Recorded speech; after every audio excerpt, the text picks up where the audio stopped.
Sir, can we begin? Can I start? Yeah. Yeah. Go ahead. Thank you, sir.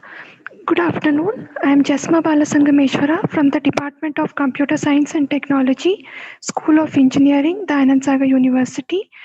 On behalf of Dayanand Sagar University and Board for IT Education Standards, it is my honor to welcome our speaker, Mr. MP Keshava sir, former General Manager Development, HPCL. It's a great pleasure to welcome the delegates from various organizations. I heartily welcome the members of BITES and its associated institutions, and a warm welcome to my DSI colleagues and students. Sir obtained a BE Civil from UVCE in 1982 and joined IIT Madras for MTech, but dropped out in between and joined HPCL. In HPCL, Sir handled construction of oil terminals, LPG bottle plant operations, retail marketing operations involving construction, operations, maintenance, and upgrade of petroleum retail outlets, and internal technical audit of projects and storage point operations. Sir switched to IT in 1997 and handled batch processing operations, development and maintenance of client servers, web applications, which include system, storage, database and applications administration, and information security compliance. Sir retired from HPCL in July 2020 as the development head. A brief intro about the session.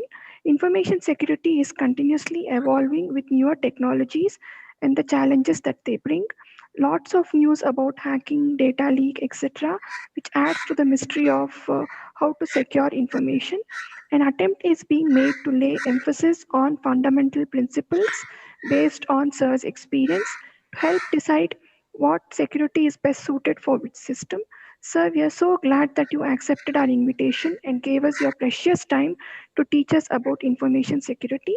I now request Keshava sir to please begin the session. Over to you, sir. Thank you, Ms. Jasma, and respected faculty and interested, enthusiastic audience. I'm far from academics. The last time I was in academics was in 1983. But however, going by the practicality of the information security I handle, I thought it will be some good supplementary material to the audience. And primarily, I'm assuming that the primary audience is the students. And because you are IT students, I'm not going to get into the usual cyber security do's and don'ts, which is typically a security session that happens generally, and then you can find a lot of things in web. There's no problem. So that I'm not going to touch. Probably you will be conducting such sessions, whoever takes the field of information security.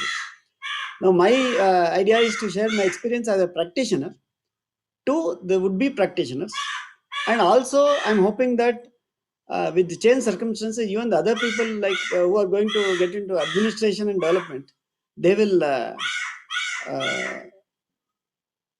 find something interesting in my sharing of this information, my lessons. Thank you very much. So let me start. Since I'm in a low bandwidth, I'll pause my video. I suppose it is fine.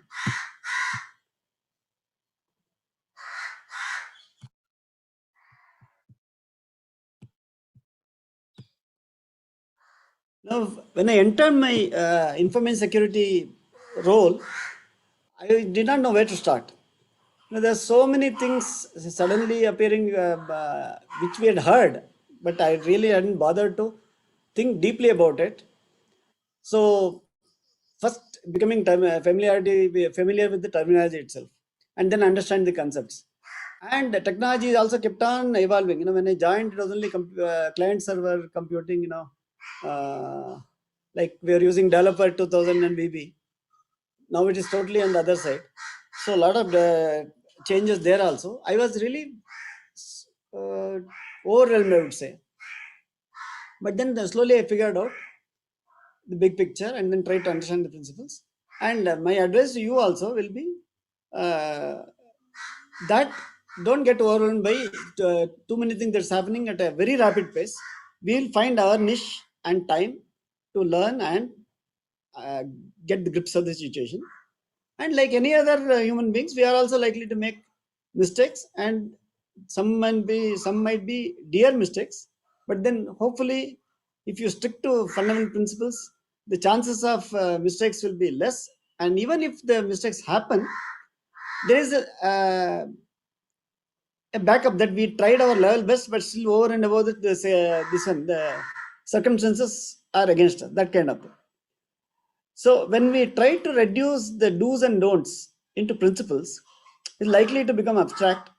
Though I don't have that intention, I try to make it as simple as possible. But in case you do think that I'm talking too much of abstraction, then please do stop me or ask me questions. I'll be glad to. Now, if you see the current scenario, every day you can see in news something or the other will be about security. No news is good news, they say, but in security is all the more true. But unfortunately, no news never happens in security. Every day there will be some news of data breach, data leak, then compromise of financial integrity, then fraud, etc., etc. And another type of things you get is analyst reports.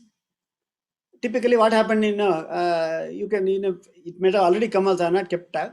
2020, what are all the security things that breaches that happened, and what are all the problems as identified, unidentified, net effect and all that. Then there will be another type of reports, security outlook for 2021. Both typically present a very gloomy outlook for the public in general, and especially for the information security professional. Really, it is a hot seat. In the developer making a mistake and creating bugs is some sort of become a well-oiled machine. But security, even now, it makes headlines in newspapers. It doesn't get your development mistake typically gets confined to the organization unless it really involves a huge number of stakeholders. But security typically is seen in Times of India or Deccan Herald or Doordarshan. Okay, that is the. Of course, I'm dated, so I should be saying ZTV. So anyway, the point is that. So how do we?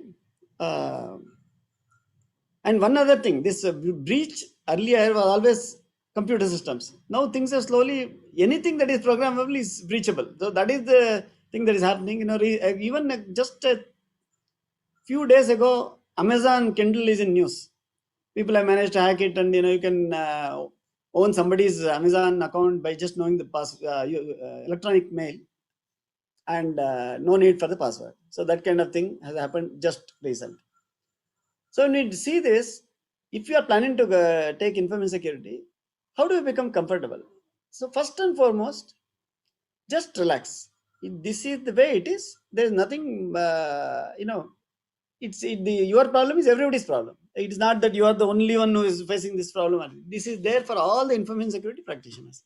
So be comfortable, relax, try to figure out big picture, understand your systems well, and then you can carry on with this journey. Then there's one other tag which is there awaiting you, the security professionals. Typically, all your IT colleagues will suspect you first for any malfunction of the system. One of my colleagues was so exasperated. One day he remarked, "Sir, if there is no water in the toilet, they will say that security has blocked ports." So this is the kind of tag you have to live on, but that is becomes your second nature. You just accept it and move on. That should not really upset you, because it's part of the professional hazard.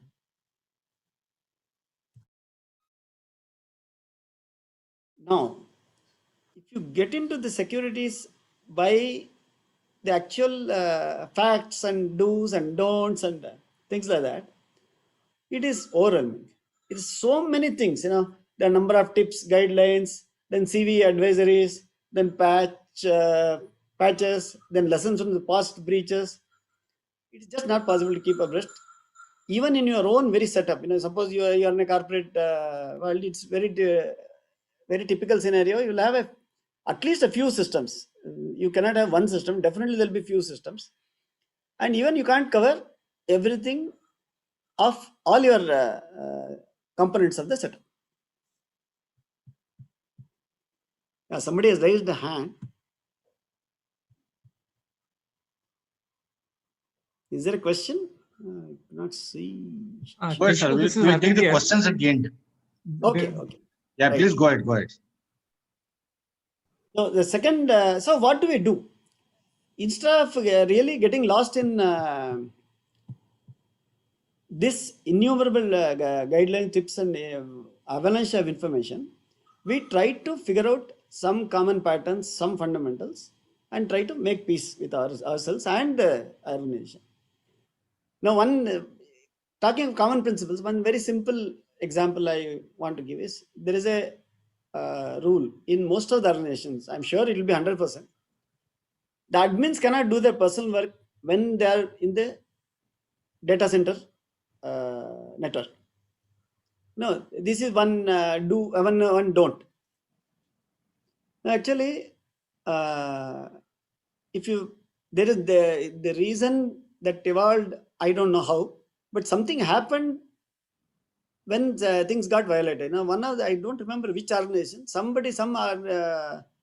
admin made the mistake of seeing his mail in data center computer.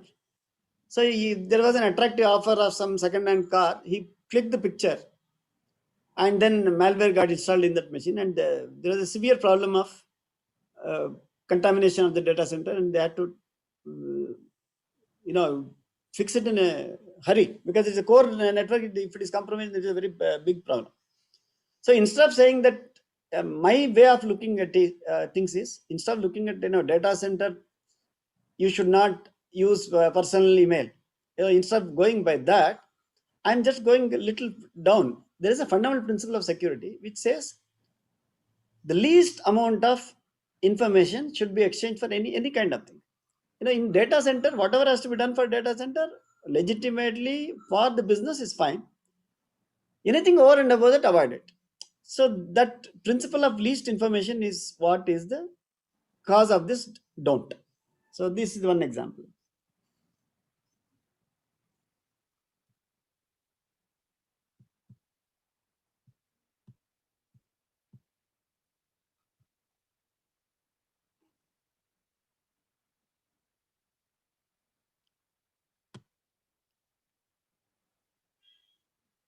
We lost your voice, sir. No, I'm not. Yeah. So what is security? Now, in a real life, I mean, this virtual lecture has some limitation.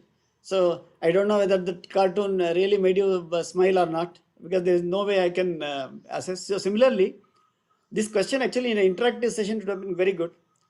But since I'm in a virtual seminar, I would encourage you to put it in the chat window, a few answers, and don't worry about right or wrong, because it's more of a practical view rather than a theoretically correct answer.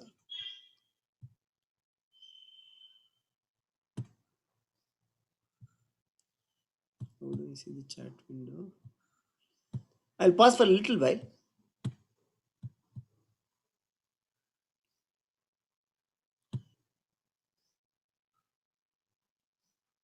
So apparently, I'm a retired IT guy. I'm not able to see the chat. Okay. So if somebody has put in participants. Okay. Sorry.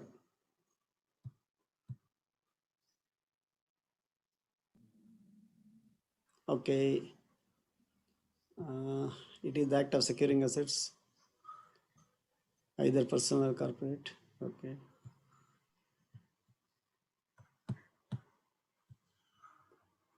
Okay.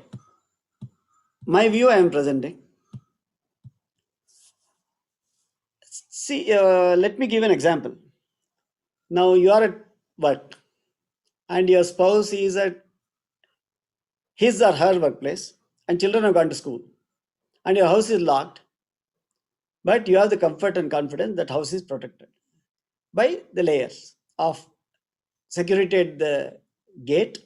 Then your door, flat itself has a big lock plus the night latch, and even if somebody breaks in and gets in, there is your valuables are likely to be in the cupboard inside the locker. So again, 2 more keys have to be broken in, and additionally possibly the CCTV and all are there in the.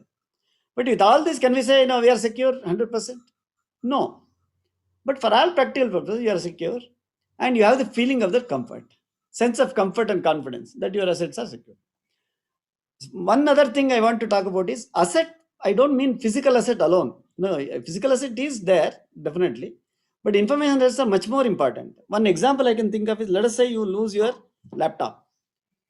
You will lose a few thousands. Suppose you had an IP which was potentially going to earn you lakhs. What is the loss? So you get an idea of what I am talking.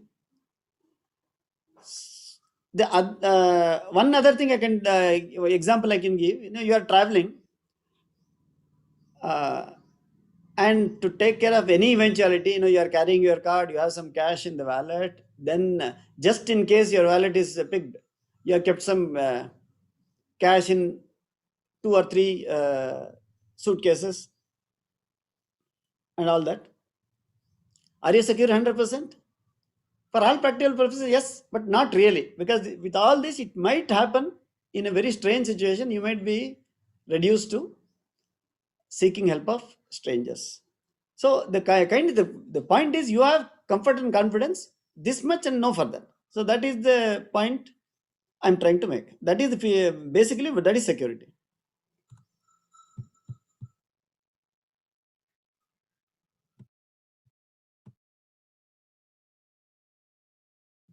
Now, security is essentially is cops and robbers game. It's like good guys versus bad guys. And typically you get some vulnerability. It could be physical, it could be in system, it could be in your firewall, it could be in your program, whatever.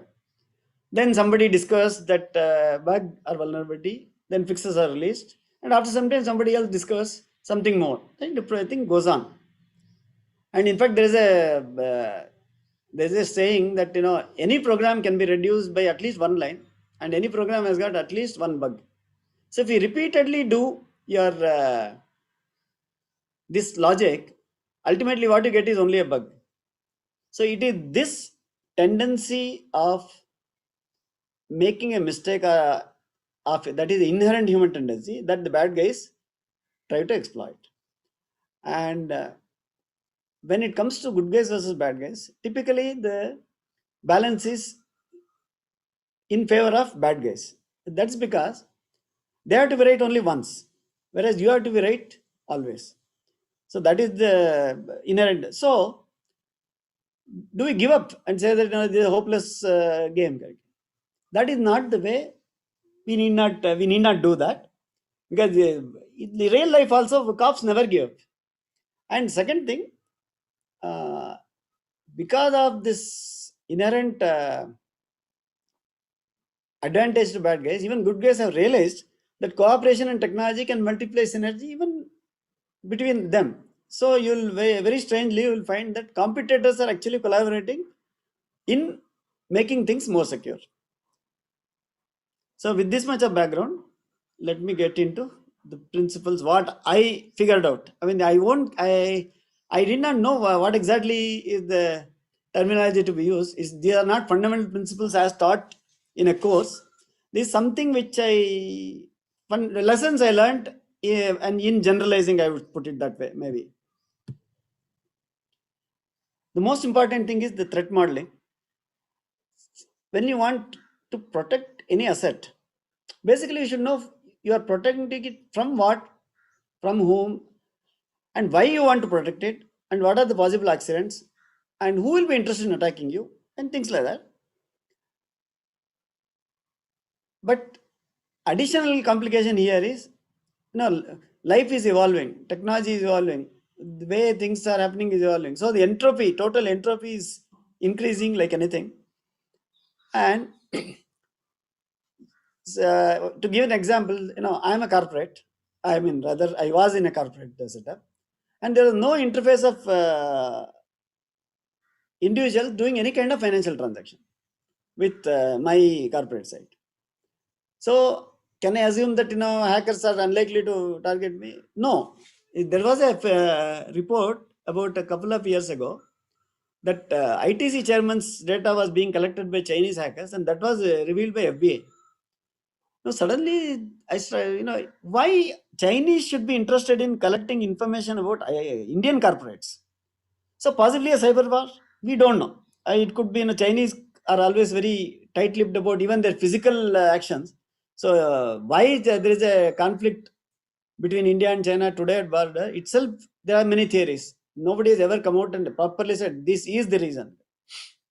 Some history, something is there. Anyway, I'm not going to get into that. The point is that you are modeling, if you are a bank, you have to model against financial transaction. That is no longer the threat modeling. It is much wider.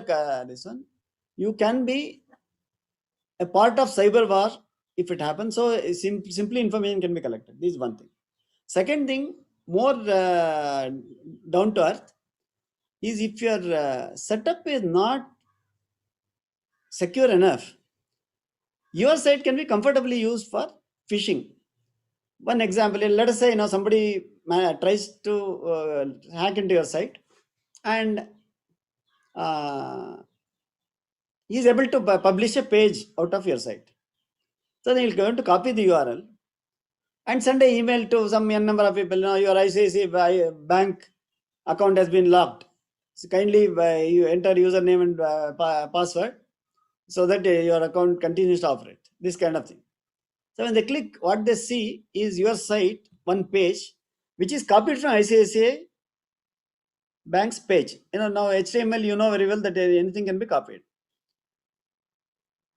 So you have no intention that fellow has no intention of taking your data or affecting your business, nothing. You are just being used as a stand for some temporary parking place for his phishing attack. So once all this, he collects his data, he simply deletes the site and disappears. This is so this also has to be taken into account when you are actually securing your asset. The same thing is true for, if you are weak, you can be used for botnet. When in some enterprise, somebody installed, since you're IT, but I assume have you heard of Nagios? This open source monitoring tool. It has an account, username Nagios, and password is Nagios. And if some non-security thinking person or a developer installs it at the wrong place, it is an open thing. So the enterprise got into difficulty because suddenly they found that they are getting blacklisted at many places. They didn't know what to do. Finally, on digging, it was found that one person has installed Nagios and forgot to keep it internal, and it was exposed. So these are some of the things which you have to remember. And there another humorous threat modeling. The importance of threat modeling is also given out by a humorous incident. I will rather joke. There was a guy who was every day crossing India-Pakistan border on a bike with a bag attached to his carrier, big bag. So security used to stop him, thoroughly search the bag. Nothing in the bag other than sand. So it went on for a while.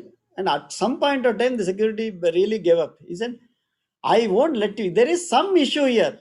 You are doing something. What are you? Nobody wants sand. What are you smuggling in the sand? Then this fellow answers, no, I was not smuggling sand. I was smuggling motorbikes. So this is the clear indication of this threat modeling. Example of threat modeling. So here are two extremes. Then the second principle I figured out was that think of a physical equivalent of the system then a lot of things will become clear. At least it will give a good starting point. Now, one example I want to give is about the bank. See, in those days, many of the students, my target audience would not know this at all, I think.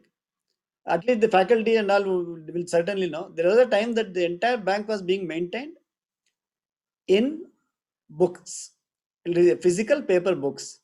And if anybody called up and asked bank or phone, my account number is 12345, can you let me know what is the balance? Then they, sorry sir, we won't give that information over phone. You have to come physically. Suppose you went to the bank physically, if it is a small layout branch, then somebody might recognize in the bank, they might give you information. If it is a slightly bigger one, let us say, city center, for example, State Bank of Mysore, Bangalore, head office. Indeed, there must be a bank operating at the ground floor, at the back side of the building. If you go there, probably they won't recognize you. So they'll say, sir, please give me the passbook. So when you make this bank online, you have to remember that, okay, this also has to be incorporated. And not only that, because you're making online, there are many more threats that also has to be taken care of. But the core, what are the things that is being done to secure your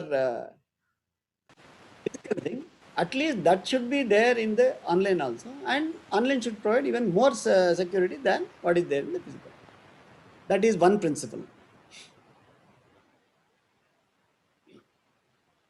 Next is, there is nothing called absolute security, that I already told.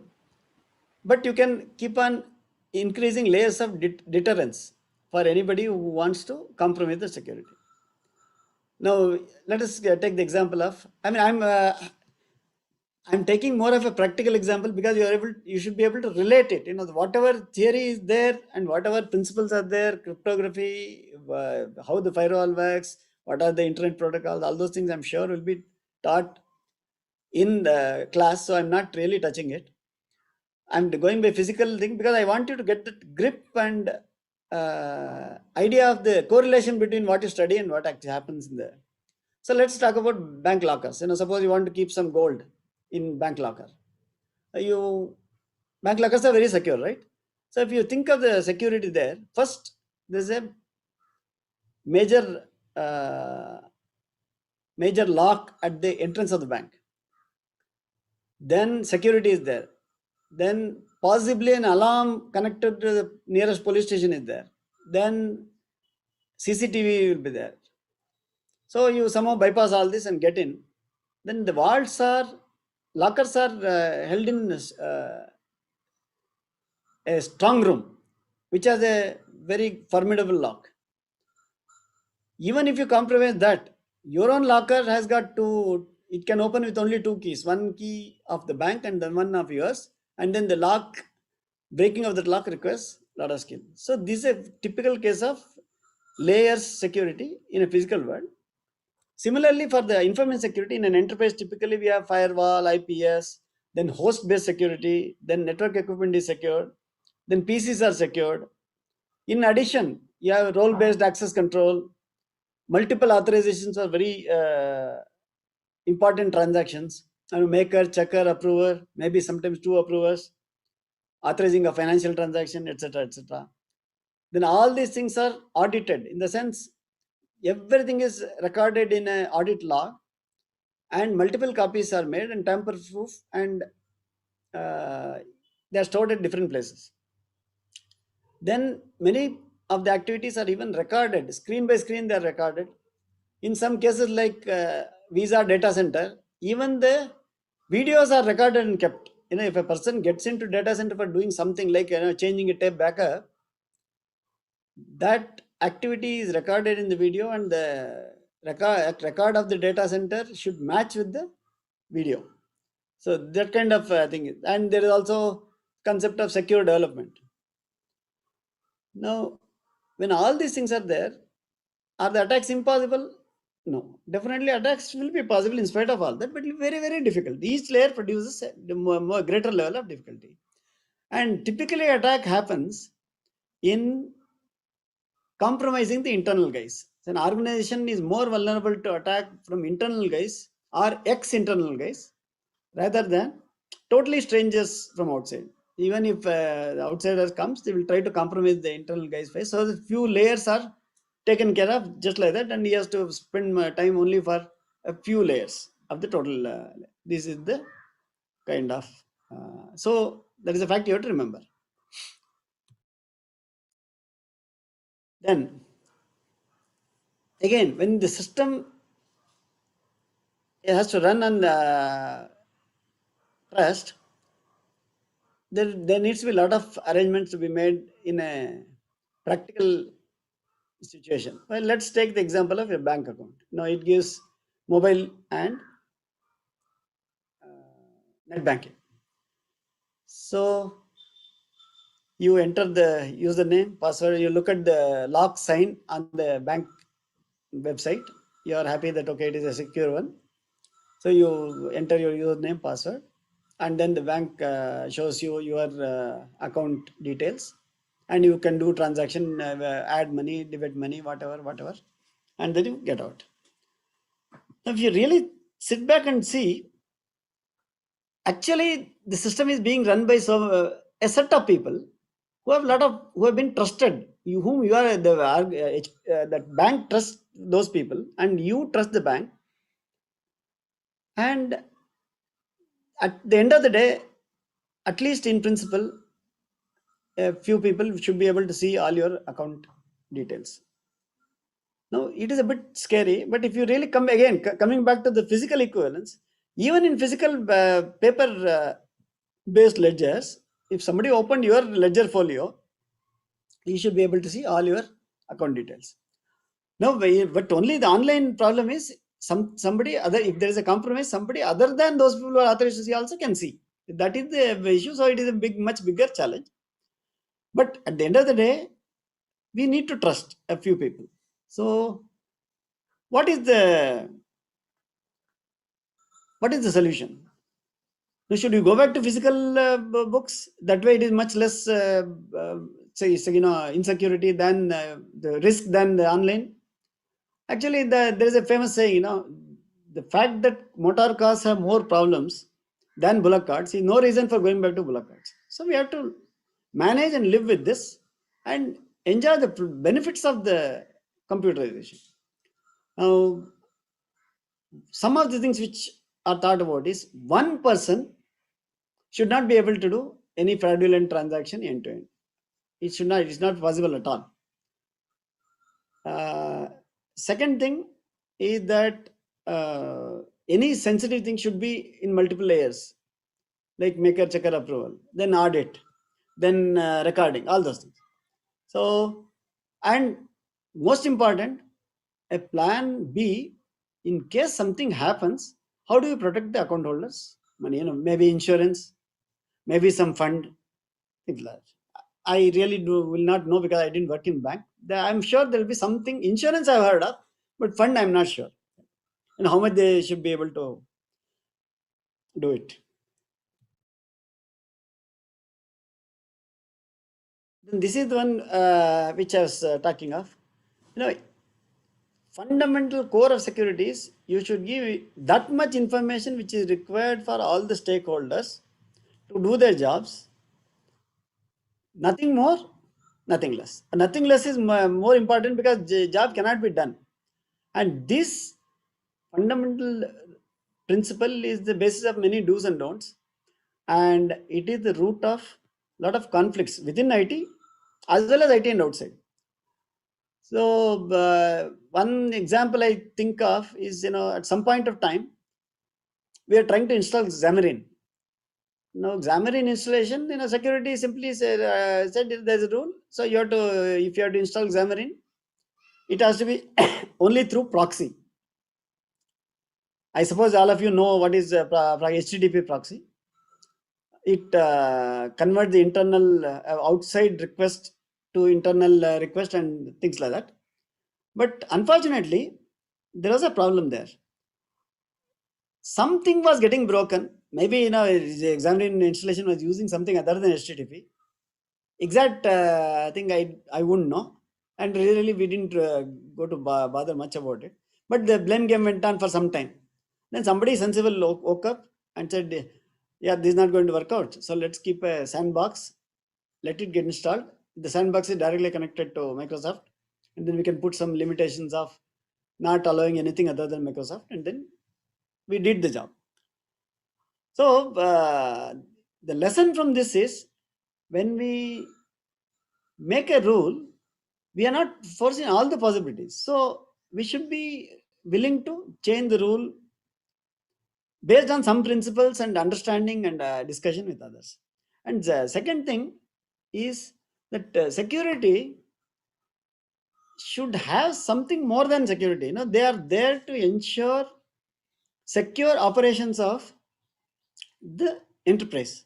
I mean, they're not there for security's sake. So very, very important. So this is one soft skill which I would really request you to internalize, especially if you're going for security. It is good for anybody. When you actually try to collaborate and don't lose the sight of overall objective, it will be fun working in such a team. Then coming to the second page, what happens if any system has some vulnerabilities, known vulnerabilities, then some unknown vulnerabilities also, which is not yet exposed, but some people who are with good intentions or bad intentions have access to that, and very soon it will become known to everybody. Now, if you typically, one of the things, before I break into your organization, what I want to find out is, what is the system that is running the service? Now, what do? We give a illegitimate request. Now, suppose you give a wrong URL to google.com/something, which doesn't exist. You see the error page, you don't get anything. It is an error. That's all we know. Whereas typical enterprise you say, no, HTTP 404 generated by Apache version so and so to the last digit, and things like the entire stack traces, error trace is available, and then more details are available in administrator log, contact administration, and all that, everything will be there. So we have to make it. So this again, I don't want to get into the do or don't of that. It is violating a fundamental principle. It is giving out information to somebody which is not required, which is not to be given, not intended. So that is the way we should look at I'm again coming back to the principle there. So I tried google.com/try?1. So I got this, just to the requested URL/try was not found on the server. That's all we know. This is the kind of so I can never make out what is Google's, whether it is Apache, whether it is Tomcat, or it is this one JBoss. I wouldn't know, or WebSphere. So not that this is this is one layer. No, you are, by giving out that information, you already compromise one layer.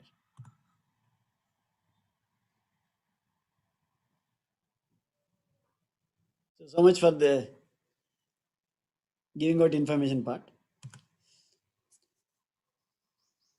Now, I would have simply said security should be simple. But then there's a danger of my audience interpreting it as, let's keep password as SBA 123. Security should be simple. That is not what is intended. So extending the password example itself, let us say you are comfortable with some particular, set of phrases. Now, if you're a typical, some of us have heard this MS Subbulakshmi Vishnu Sahasranama so much. Then let's take the first 3-4 letters. Om Vishwam Vishnu Pashatkaro. These are the 4 words. So we can take this as a seed. We can do a lot of transformation. We can substitute 5 for V. We can substitute A for at. Things like that. Whatever you have a particular concept, and using that, and in a consistent way, merging it with an organization's name, you can create different passwords for different organizations. Suppose you are dealing with Canara Bank, SBI, and HDFC. So you can create 3 different by suitably weaving that into. That is a very strong password for others, but it is very simple for you because you are able to associate. You know the logic. Once I had to lend my, after retirement, of course, I had to lend my PC to one girl whose laptop had stopped working. She wanted to attend a class. So I lent her. If then I forgot to open and give her, then it's quite possible that you'd get locked also. So I just sent her my password. And she saw the password and said, "Uncle, how do you manage to remember this?" So that is the just that is the I think I was trying to talk about. It should be and adaptable. See, when you make a security rule, it should be possible to practice it. It should not end up in not being adaptable. Then what happens? People will try to bypass. If you make a rule, it should be reasonably possible to practice the rule. So that is the thing I want to emphasize. Like if you say no password sharing, when you say no password sharing, you should give alternatives or working out some of the activities which will require password sharing. So if you are not doing it, then the people will not adopt it. So this is the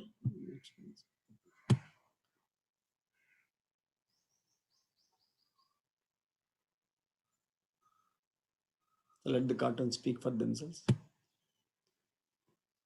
Education, this is the most important aspect, very difficult because straightforward approach will not work at all.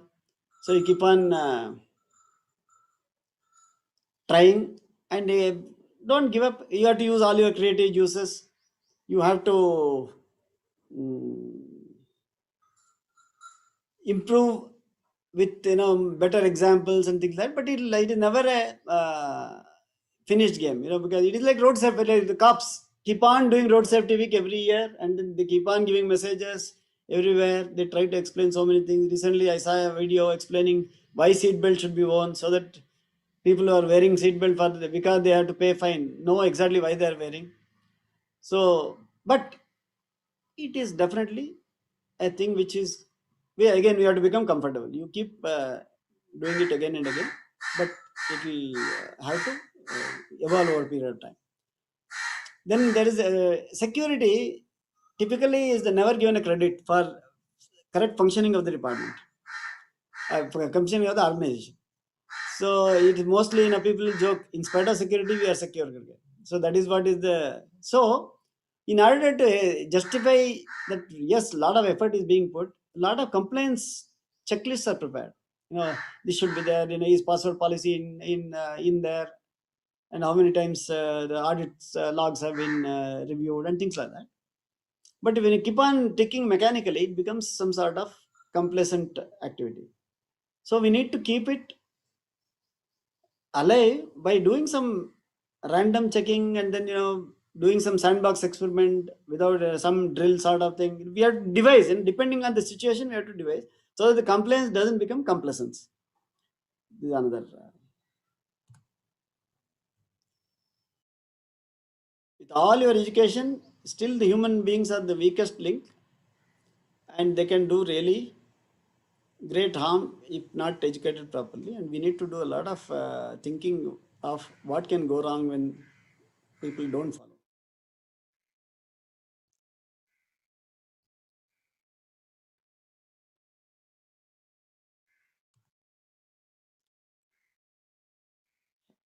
Now, I wish there was a better, less respectable term for this, because it is neither social nor engineering.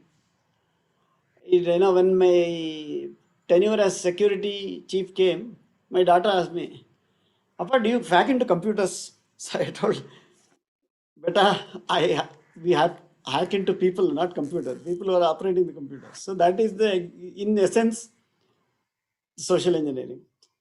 So one of the things is, social engineering works on trying to find out all the information about you to use it to extract some benefit from you at the cost of you. That is what. So the root of that is really Buddha's thing, desire. When somebody gives you too good an offer to be true, probably it is that way. It is too good to be true. So if we just stop and think, most of the major portion of the scams will not happen. One of the things we have to ask for when phishing mails and things come, why me? Why suddenly, of all the people in the world, why this offer is being made to me? So that is one thing which is very important starting point.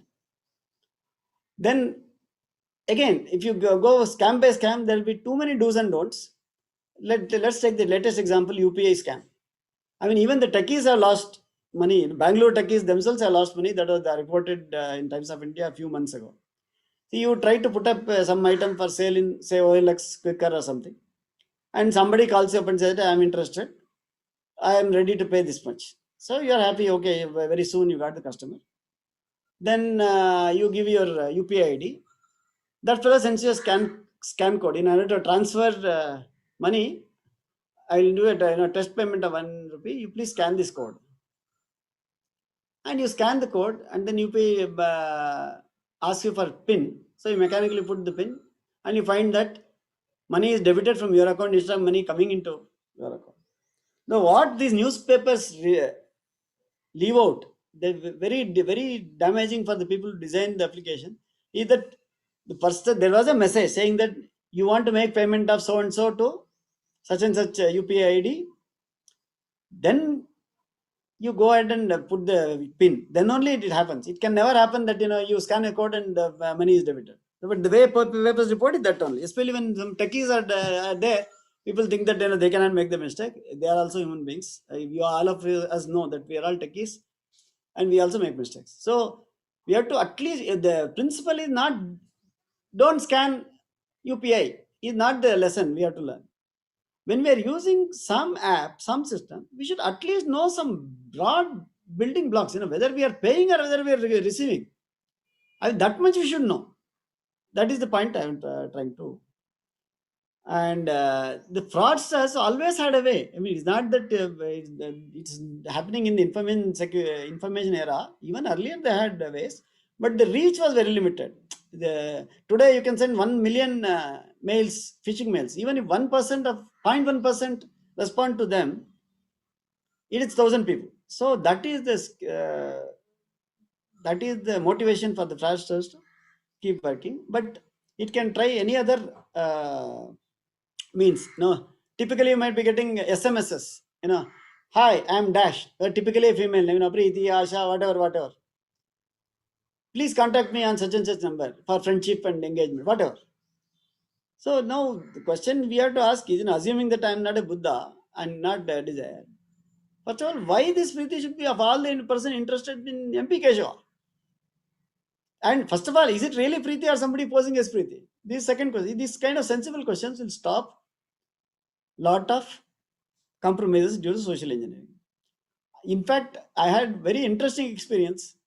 One fellow called me in a very highly Punjabi accent. Sir, मैं राजू बात कर रहा हूँ जी. तो अलवर से बात कर रहा हूँ जी. And he's going on to describing that he was doing some wall work. He was digging. So he found a pot of gold covered with cloth, and he doesn't want to take the risk of directly going disposing. He wants some partner. आपको 50% दे देगा. Then 50% I'll give you. So I profusely thanked him for his offer. He said, I don't need it. But the point I'm trying to, even a phone call is a positive. I asked him, how did he get my number? He didn't even know my name. He said he got it from a dhaba in Jaipur. I mean, which is very unlikely. That's the point. What I'm trying to say is, this is also a principle. Social engineering is one principle which you have to pay a lot of attention. Then, the dots of our vulnerability. When you go to a cloth shop, okay, you swipe your card. Then typically they'll ask you, name, date of birth, anniversary, number of children, address, everything you're very happy to write down and give. Then if there is an unscrupulous person, he's already taken your card in hand, so you would have memorized your card number as well as CV. Now you can try doing some online transaction, but you'll be stuck at OTP. Now, that clearly shows the effectiveness of layers. So it is an example of deterrence in layers. So you'll have to do a swim fraud. That's a different issue. I'm just giving an example of how the different dots of vulnerability are there, which is difficult to avoid also, because you go to a hotel, they insist on your ID, Aadhaar, government ID. They don't accept PAN. They accept things like Aadhaar, driving license, and that, where you are giving out your information. I mean, there's no way you can. So the more you are keeping at the minimum, like for example, you did not give anniversary and date of birth to the cloth shop. Thank you very much for the nice thoughts. That should be good enough. Okay.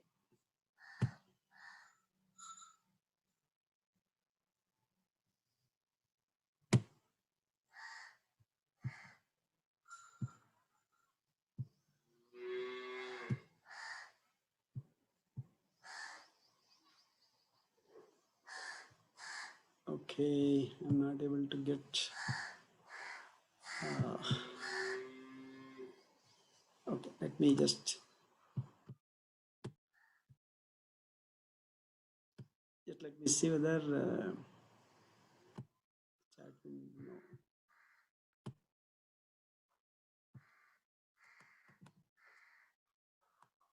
Okay. Now the next one is constant learning. In security, there is no further matter. If in any area it is true, in security it is all the more true. You need to master all technologies, but it is not possible.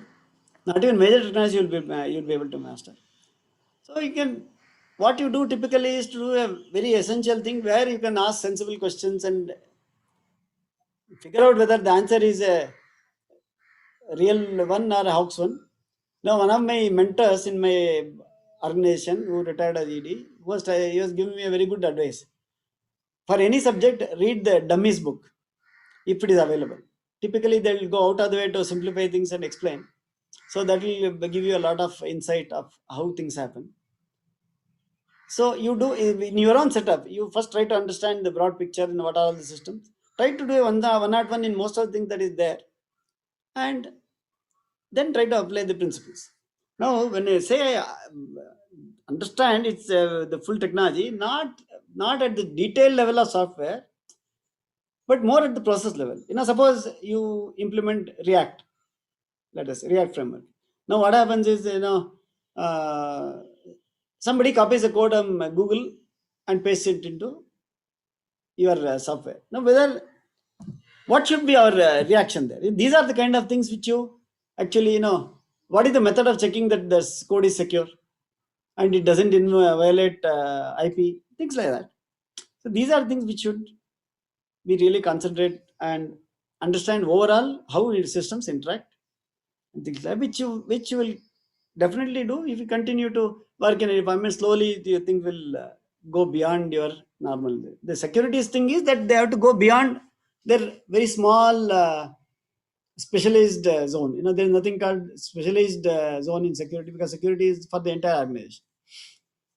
While the specialists are there doing small part of it, there should be at least a few guys who understand the overall architecture. And then there's a sharing. This one session typically happen in the development. Developers share all the new techniques they learned, zing bang, everything, but security is hardly a topic there. So as the things are progressing now, I hear terms like secure SDLC, secure DevOps, and all that. Hopefully, that will become a thing of standard practice, so which will definitely enhance our security posture. So, in a 45-minute lecture, it's not possible to cover many things. I just thought I'll mention this. The industrial control systems are primarily developed for measuring, monitoring, and controlling industrial control equipment. No, they never anticipated someday computers will take over that function, and they never thought of security in that sense. But without much ado, lot of things have already come onto internet. I mean, it's there is an interaction. So because of that, they are, in spite of a lot of work, there are a few shades behind us. The mainstream security. So in fact, Internet of Things is also described as Internet of Threats. So maybe some of you, when you take security as a career, you'll do a lot of contribution here. Even today, I mean, I didn't check today per se, but a few days back, definitely I've seen. You can check out the search for equipment which are available on the net to manipulate. How many of you, just go back and see how many of you have changed the password of your router, internet router. Most of it will be at admin username, admin password. You can change both. So those who are not changing are liable to be, or rather vulnerable for the attack from outside, taking over of your. So this is an example of. And when this kind of information available, state agencies would have completely taken this information and kept it as the database. When the cyber war comes, you can always play with this and stop water supplies, make the pipeline blast. They're very interesting case. You can just search information security compromise blast pipeline. That was there about a couple of years ago, I think. So these are some of the things that I learned. I tried to summarize in my best capacity. I hope you liked it, and I'm sorry I could not figure out the questions. I'm getting back to this in the chat. So there is the problem of no. Since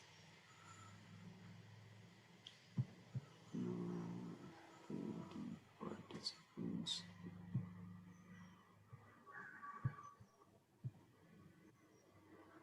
It's okay, Kishore. It's fine. There are already questions coming up on the chat box. Okay, I request. I'm sorry. Somehow I'm not able to see the chat box. Sir, I request Dr. Sanjay Chetni, sir, Chairman, Computer Science and Engineering, to please moderate the question and answer session. Hello. Sir, am I audible? Yes, you're audible. Okay. Sir, I'll take the questions from the chat. Pratik Ashok has asked, sir, what is more credible in terms of the job market, getting a master's degree in cybersecurity or completing industry certifications like Cisco CCNP, CompTIA Security Plus, CISSP, CISA? These are some industry certifications. So what is more credible, whether getting a master's degree in cybersecurity or going ahead with industry certifications? I would say it's more of a industry certification to the extent I saw. Masters might be in a niche area. It depends on what level and where you are entering. So in a typical scenario, one of the guys who are working in facilities help desk in my office, and they did CCNA and they switched out to networking in Wipro and all that. A good job they joined. So I do feel that there is a lot of weight in this one in the broader initial segments. In the beginning careers. But when it comes to if you are trying to design a system or you're involved in core strategy and all that, probably masters will be more weighted. That is, and especially if it is coming from a good institute, certainly it has its weightage. Thank you, sir. Participants, I request you to please post your questions on the chat box. Sir, we have one more question. What's the day-to-day responsibilities, tasks to be performed by an information security specialist in an organization? This is again by Pratik Ashok. Again, physical equivalent. In a typical security scenario, nothing much happens. It leads to complacence. But that is why, just to make it ensure that we don't lose sight of our major objective, typically it is the first thing is checking out whether things are in place. Like, whether any rules have to be changed in firewall for specific requests. So that has to be implemented. Second thing, logs have to be reviewed for any anomalous activity. Then there is a security incident and information and event management. SIEM is a term that is used for n number of individually not important but correlated plays a important role. That kind of analysis is being done, and that is gone to now already using patterns and artificial intelligence. But as of now, the human intelligence is there. I mean, even if the artificial intelligence projects something, that we need to actually understand and act on that. But every day will not be, should not be. You know, if it is very interesting, then it is something wrong with the organization, because every day it should be driven.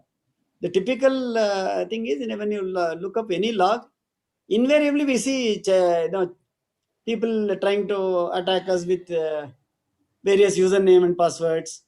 And in my time itself, initially there are all some strange names, but subsequently they improved. They started using Indian names. That is the kind of. So you work with a checklist, we can say that way. But as I said, there is also evolution of checklist over a period of time. Thank you, sir. We have a question from our Dean, Dr. A. Srinivas, sir. Could you please throw some light on the mechanisms to debug highly secure data? Example, defense-related border data. Defense-related some light on the mechanisms to debug highly secure data. For example, we would like to say attempt and hack on defense-related border data. I have never worked in defense. I will not be able to give you that. And typically, what we do, I can tell you. So we look at first thing, you know, we all correlate the logs of multiple equipments into this one security operating center, which is working on, I think, probably ArcSight. I'm not very sure, because it is an outsourced activity to this one of the providers, and try to see the broad patterns. You know, over a period of time, the patterns again are as of now defined by some okay. An example, a very simple example. If one fellow is able to log in after 6 failed attempts, different PCs, so immediately it raises a flag. So 6 attempts are individual events. It is nothing, but within the span of such and such time and at different places, this is an alarm. So this kind of rule is written in that. But the promise now is over a period of time, they take base data. So let us say 3 months of data is fully analyzed. What is normal and what is abnormal? You come to know about it. And when something deviates, you know, let us say in a bank, for example, every day one person, I mean, so let's say 10,000 transactions are there. Suddenly there are 20,000 transactions. And if there is no other correlation, there is something to be looked into. And highly secure data, I'm not very sure what exactly when you mean you are given an assignment of defense establishment to debug and understand. I'm not really getting there. The question is, getting data itself will be very difficult. I think you need to sign a lot of agreements, and background will be checked, and because that is one area which is very, very sensitive. Yes. Thank you, sir. We have one more question from Mir. Malware could access the IoT devices, routers. How did it manage to compromise computers to make DDoS attack?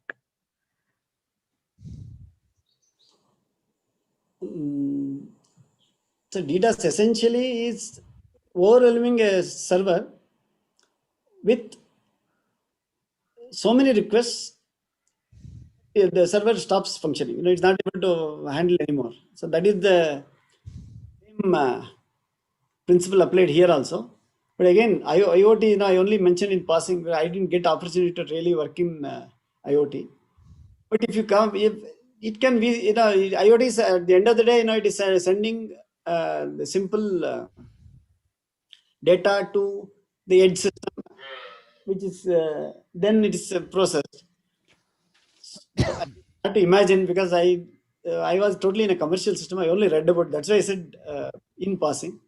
Yes, sir. The same principle should apply, I guess. So that's why there was so much of hesitation in adoption in an open way. It used to be very even industrial control systems are pretty much isolated from systems. Yes, thank you, sir. So we have one last question from Pratik Ashok again. Sir, can you please name a few software tools that are mostly used in this domain?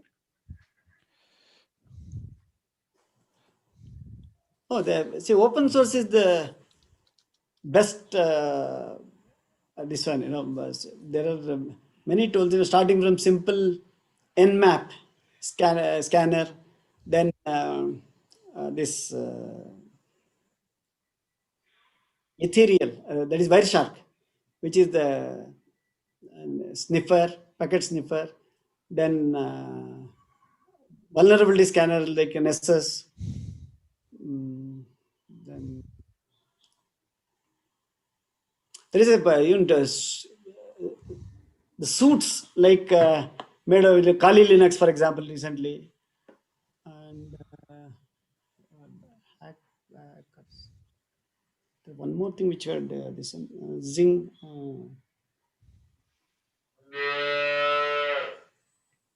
This IBM ka we had AppScan, and there was an open Zing. The open source scanner was also there. So again, number of they're too numerous. This much I can recollect on the top of my. Thank you, sir. Thank you so much. Now I request our Dean, Dr. A. Srinivas, sir, to please propose the vote of thanks. Thank you, Dr. Jasma. It was extremely practical treatment on the security of data networks. It was so practically dealt with that, especially the equations were not touched at. That was the best part of this, presentation. And when you said Internet of Threats as one of the definitions IoT, I think it was very well thought over. I can very well see what kind of threats are going to come when millions and millions of nodes are going to talk to each other. And it has aroused a good lot of interest in our students and faculty to get into the domain of this security. So thank you, sir. Thank you for your time. And we really enjoyed, and it was very informative. Thank you so much. Thank you. Yeah, we need to thank Arun Srinivas for introducing MP Keshava. Surely. Us for giving this lecture. I think the best part of the thing is the entire lecture was based on the common sense. I think he brought out a lot of examples from the principle 1, 2, 3, 4. They're all from the common sense point of view. It's a phenomenal top class lecture where he dealt everything from the perspective of things that we handle on day-to-day basis. Fantastic. Yeah. He was after me to literally compile something. I was not very sure that I'll measure. It was very good, sir. Very good. I liked it.